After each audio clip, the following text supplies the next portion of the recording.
June மாதம் 6ஆம் தேதி பாஸ்கா காலம் 7ஆம் வாரம் வெள்ளிக்கிழமை. முதல் வாசகம். திருத்தூதர் பணிகள் நூலிலிருந்து வாசகம். அதிகாரம் 25, இறைவசனங்கள் 13 முதல் 21 வரை. அந்நாள்களில் அகிரிப்பா அரசனும் பெர்னிக்கியுவும் பெஸ்தை சந்திக்க செசரியா வந்தனர். அவர்கள் பல நாள்கள் அங்கு தங்கியிருந்த போது பெஸ்து பவுலுக்கு எதிரான வழக்கை அரசனிடம் எடுத்து கூறினார்.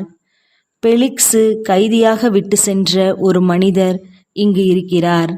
நான் எருசலேமில் இருந்தபோது தலைமை குருக்களும் யூதரின் மூப்பர்களும் அவரை பற்றிய வழக்கை என்னிடம் தெரிவித்து அவருக்கு எதிராக தீர்ப்பளிக்க வேண்டுமென்று கேட்டுக்கொண்டார்கள்.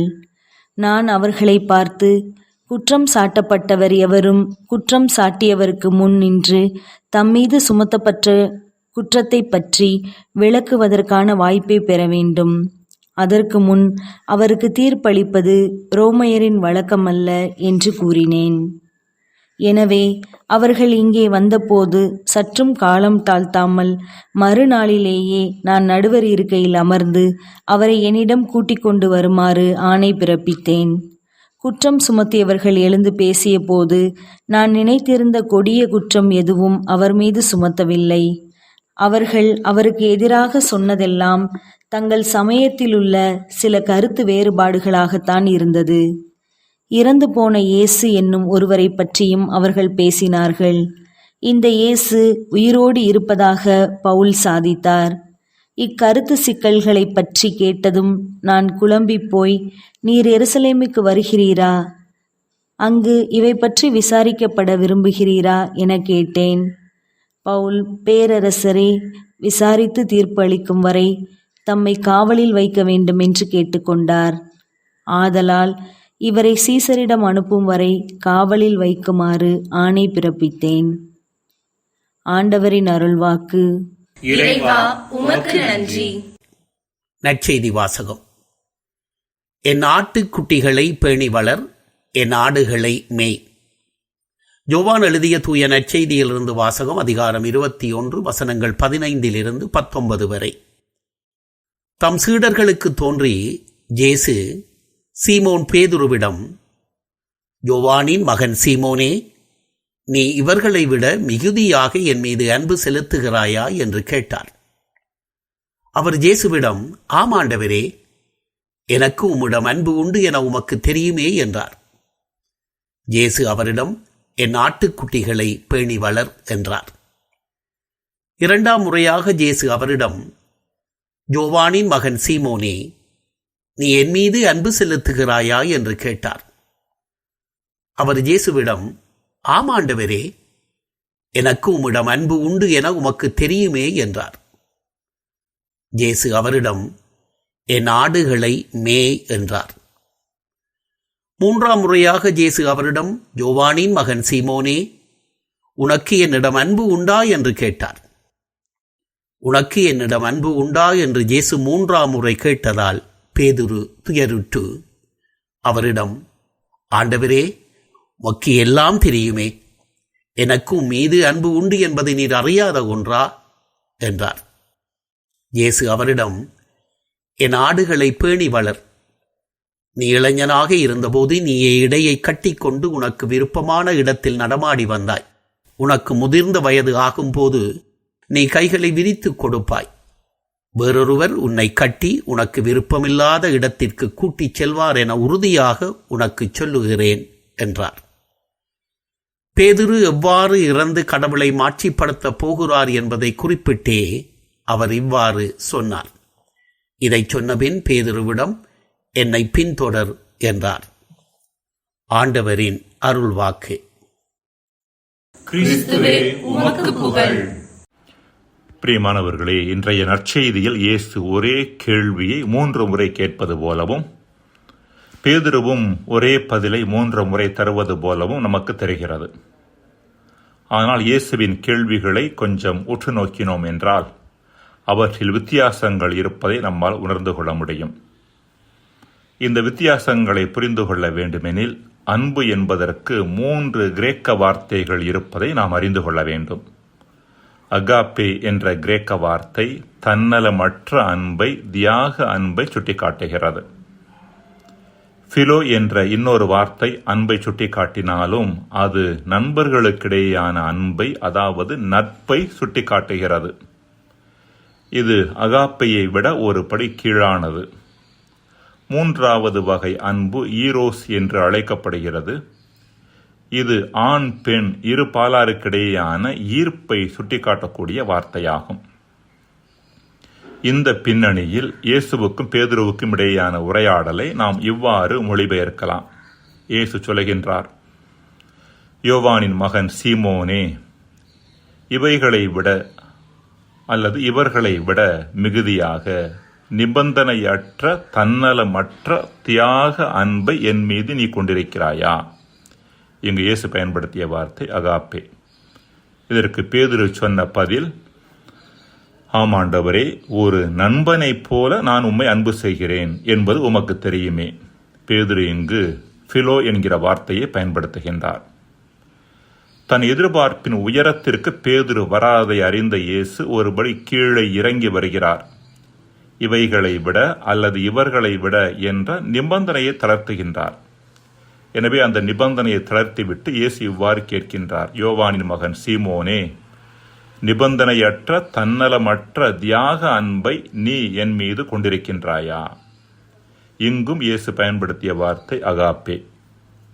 அதற்கு பேதுரு சொன்ன பதில், ஒரு நண்பனைப் போல நான் உம்மை அன்பு செய்கிறேன் என்பது உமக்கு தெரியுமே. மீண்டும் பேதுரு பிலோ என்கிற வார்த்தையை பயன்படுத்துகின்றார். இயேசு மூன்றாவது முறை கேள்வி கேட்ட பொழுது இன்னும் ஒருபடி கீழே இறங்கி வருகிறார். யோவானின் மகன் சீமோனே, ஒரு நண்பனைப் போல நீ என்னை அன்பு செய்கிறாயா? அதாவது இயேசு இதுவரை பயன்படுத்திய அகாப்பே என்கிற வார்த்தையை விட்டுவிட்டு இங்கு பிலோ என்கிற வார்த்தையை பயன்படுத்துகிறார். பேதுரு, நான் ஒரு நண்பனைப் போல உம்மை அன்பு செய்கிறேன் என்பது உமக்கு தெரியுமே என்று மீண்டும் பதில் தருகின்றார். அதாவது தான் தியாக அன்பை பேதுருவிடமிருந்து எதிர்பார்த்தாலும் அத்தகைய அன்பை தருகின்ற அளவிற்கு அவர் தயார் நிலையை அடையவில்லை என்பதை இயேசு அறிந்தவுடன் அவருடைய நிலைக்கு தானே இறங்கி வருகின்றார். எனினும் தியாக அன்பை வெளிப்படுத்துகின்ற அளவிற்கு அவர் ஒரு நாள் உயர்நிலையை அடைவார் என்பதையும் முன்னறிவித்தார். உனக்கு முதிர்ந்த வயது ஆகும்போது நீ கைகளை விரித்து கொடுப்பாய், வேறொருவர் உன்னை கட்டி உனக்கு விருப்பம் இல்லாத இடத்திற்கு கூட்டிச் செல்வார் என்ற இயேசுவின் வார்த்தைகள் பேதுரு துளி கூட சுயநலமில்லாத தன் உயிரை பற்றி கவலைப்படாமல் தியாக அன்பு மிக்கவராக மாறுவார் என்பதை முன்னறிவிக்கின்றன. பேதுரு ஒரு சாமானிய, எளிதில் உணர்ச்சி வசப்படக்கூடிய, அன்பில் முழுமைத்தன்மையற்ற ஒரு மனிதர் என்பதை இயேசு அறிந்திருந்தார். அதே வேளையில் பேதுரு அந்நிலையிலேயே இறுதி வரை இருக்க இயேசு விரும்பவில்லை. அவர் எத்தகைய அன்பை நோக்கி பயணிக்க வேண்டும் என்பதையும் அவருக்கு அறிவுறுத்தி கொண்டே இருந்தார். அன்புக்குரியவர்களே, நம்மை சார்ந்தவர்கள் உணர்வு முதிர்ச்சி அளவிலும் உறவின் ஆழத்திலும் நாம் விரும்புகின்ற உயர் நிலையை அடையாத பொழுது அவர்களை குறை சொல்லிக் கொண்டும் குற்றப்படுத்தி கொண்டும் இருந்தோம் என்றால் அது தீர்வை கொடுக்கப் போவதில்லை. இதற்கு மாறாக இயேசுவை போல ஒரு பக்கம் அவர்களது நிலையில் அவர்களை ஏற்றுக்கொள்ள முயல்வதும், அதே வேளையில் இன்னொரு பக்கம் அவர்கள் உயர்நிலையை அடைவார்கள் என்ற நம்பிக்கையில் அதற்கான சரியான சூழல்களை ஏற்படுத்தி கொடுப்பதும் அவசியமானது. மன்றாடுவோமாக. இறைவா, எம்பாலான உமது அன்பு நிபந்தனையற்றது என்பதை உணர்ந்து அத்தகைய நிபந்தனையற்ற அன்பை பிறர் மட்டில் நாங்கள் கடைபிடிக்க எங்களுக்கு வரம் தருவீராக. ஆமேன்.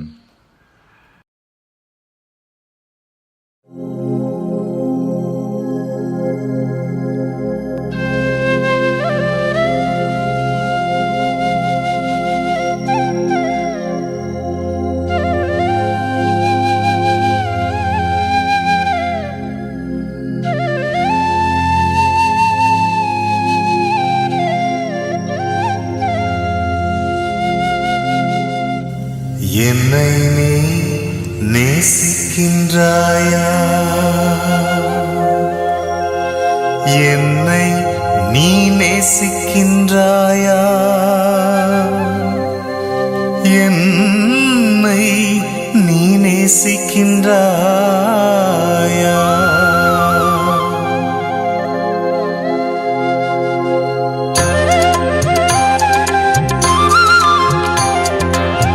உமக்கு தெரியுமே இறைவா, எனக்கு உம்மீது அன்பு உண்டு. உமக்கு தெரியுமே இறைவா, எனக்கு உம்மீது அன்பு உண்டு.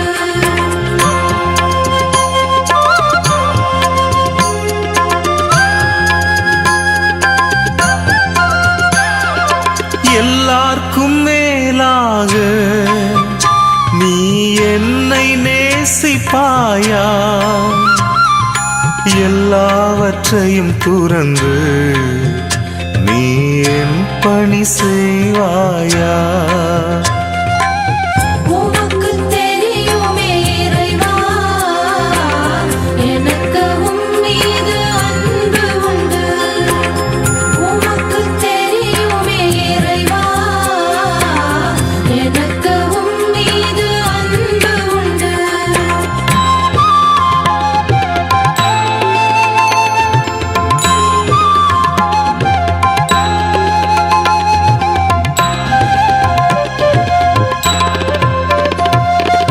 எந்த நாடுகளை நீ பேணி வளர்ப்பாயா?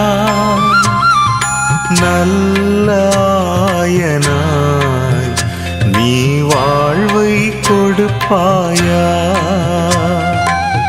உமக்கு தெரியுமே இறைவா, எனக்கு உம்மீது அன்பு உண்டு. உமக்கு தெரியுமே இறைவா, எனக்கு உம்மீது அன்பு உண்டு.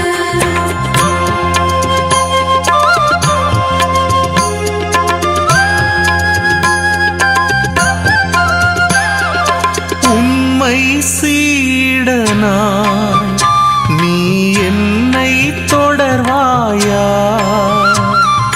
தியாக சிலுவைகளை நீ எனக்காய் சுமப்பாயா? உமக்கு தெரியுமே இறைவா, எனக்கு உம்மீது அன்பு உண்டு. உமக்கு தெரியுமே இறைவா, எனக்கு உம்மீது அன்பு உண்டு.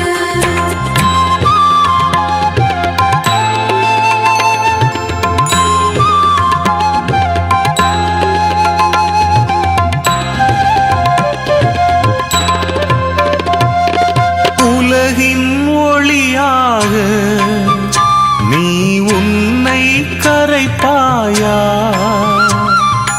உப்பாக ஊடுருவி நீ சாரம் நிறைப்பாயா?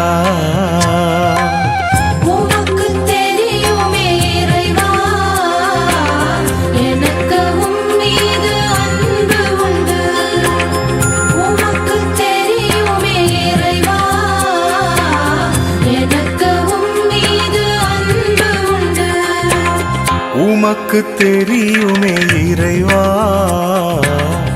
எனக்கு உம்மீது அன்பு உண்டு.